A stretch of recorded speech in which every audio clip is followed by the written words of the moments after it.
Hello everyone, welcome back to my channel, Conquer College Admissions. This is Julie. If this is your first time landing on my video, or if you've been watching for a while, make sure to hit the subscribe button and also hit the notification bell so that when I release new videos every week, you will get the notification. Alright, so today we're going to be talking all about freshman checklist, and this is going to be part 2. So I released part 1 about a week ago and we have thousands of views. You guys are loving it. So if you actually are starting with part 2, I'm gonna encourage you to go watch part 1 first, and I'll add a little card up there so that you can just click on the video and watch part 1 first, and then you could do part 2. So I recommend that even if you are a sophomore or a junior, that you watch this video, because you can assess and evaluate what you were able to do and what was probably missing. So this video is for everyone in high school, grade 9, 10, or 11. So let's go ahead and learn your freshman year checklist, part 2. So the very first thing that you need to know is that networking is crucial. A lot of high school students and parents, their entire focus is on, let me get the highest GPA, let me get the highest SAT and ACT scores. And yes, they are important, but when college admission officers are reviewing your application, especially for Ivy League and top tier colleges, they're not going to say, hey, let's accept this student because she has straight A's. Let's accept him because he has the perfect SAT and ACT score. Their final decision is not made from stats. Instead, it's made from so many other things, like showing your character and personal qualities, strong recommendation letters, having a passion project, a unique factor, research position, intern position, anything that's going to highlight your theme and strengthen your theme is what college admission officers are actively looking for when reviewing your application. So one thing that students and parents really don't do is networking. And what I mean by networking is making and building a strong relationship with the colleges. This is not the same thing as demonstrated interest. This is more of you reaching out to the colleges and building a relationship and asking the right questions. So in my Passion Project Bootcamp program and my Ivy League Formula program, these are my 2 paid college consulting programs.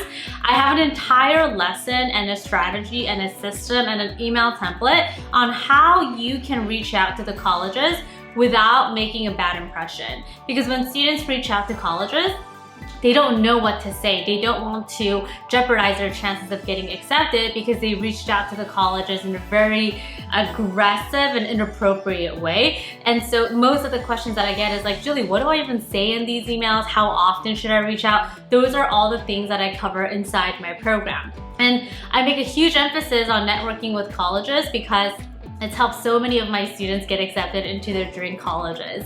So for example, one of my students, she reached out to University of Michigan and she networked with them, built a relationship with the school. And so the professor and the college admission officers already knew of her even before she applied. And so networking is very important. And you might be asking, like, do I need to start now as a freshman? Well, the earlier you start, the better, right? So just think of, like, you know, your best friend. You probably, you know, became best friends with this person and got to know a lot about your best friend over the years. And so as a freshman, that's one of the things that you want to start doing, and you want to do it in a way that's professional and gentle, but also sharing a little bit about like why you love the school, why you like this school, and why you'll be a good fit for it, and then asking some follow-up questions. So again, all the hows are included in my Passion Project Bootcamp program or the Ivy League Formula program, so that it's easier for my students to reach out without feeling like they are doing something wrong or doing it incorrectly per se. So if you want to learn more about our Passion Project Bootcamp program, I actually recommend that you start off with our free masterclass, and I'll add in the link to the free masterclass right here, because the free masterclass will give you a strong foundation for how I help my students get accepted. And then after the free masterclass, I share more information about the Passion Project Bootcamp, and then the Passion Project Bootcamp will give you more support that you need to network with the colleges, which is so important. So the second thing that you should be doing is you need to work on your limiting belief. So what I mean by this is that every one of us, we live with a set of limiting beliefs. So examples could include, I don't think I'm a good writer. I am not a good public speaker. I don't believe in myself. I'm not smart enough. I'm not athletic enough. So basically, limiting beliefs are beliefs about yourself that you started to believe in starting when you were a baby all the way until now. And this really, I could go on and on about this because you all know I love to talk about mindset, and mindset is such a strong factor in, you know, success in college admissions, because if you don't believe in yourself, then why would colleges accept you? If you think you're not smart enough, why would colleges accept you? So having a strong mindset is important, but here, starting to identify your limiting belief, right? So you probably never thought about it, which is the reason why I'm giving you an opportunity to think about it now. So when I was in high school, my limiting belief was I am not outgoing, I am not good when it comes to putting myself out there. I said I'm also not sociable. You know, these are some of the limiting beliefs that I had. The magical part about this process is that the limiting belief is not true. You just think that that is true, but it's absolutely not true. So, you know, what I do with my students is help them kind of dissolve their limiting beliefs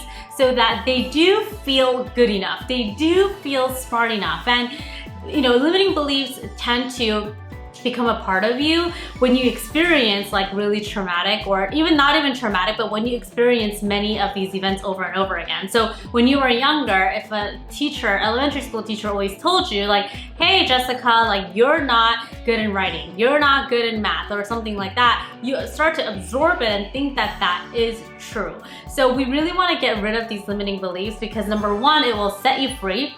Number two, you will change the way that you live your life, because if you don't have these limiting beliefs anymore, you are free. You are capable of everything and anything. And I'm a firm believer that we are all born here on this planet for a reason. Everyone is different. Everyone is good at something that's different. I personally follow a lot of like fashion YouTubers because I just like what they do. I can't create something like that because that's not in my zone of genius and that's not my passion. It just goes to show how different everyone is.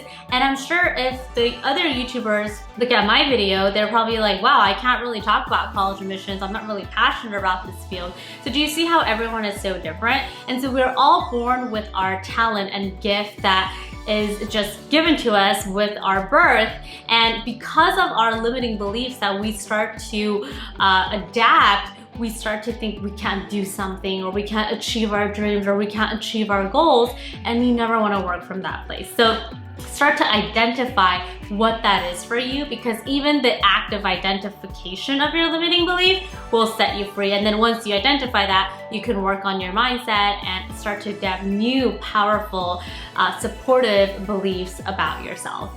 The last thing on the checklist is a passion project. Start a passion project now. Passion project is not about doing it when you're perfect or doing it when you are confident. We never start off with that. I like to think of, you know, a lot of athletes and amazing celebrities and figures and historical figures and people in the government.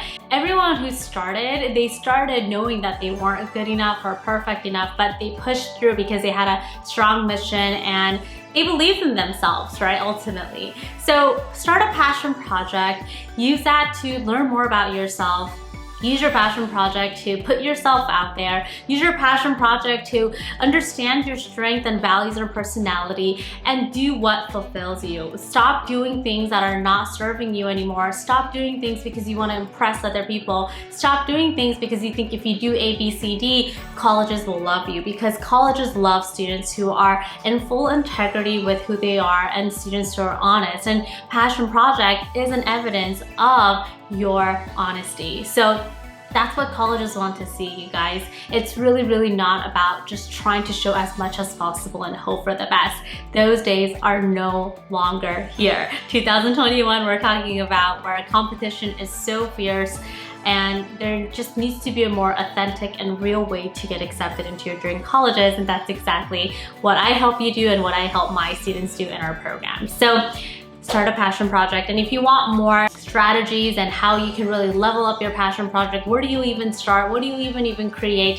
How do you reach out to professors? All of that resources in the free masterclass. So I'll add the link right here, www.juliekimconsulting.com/masterclass.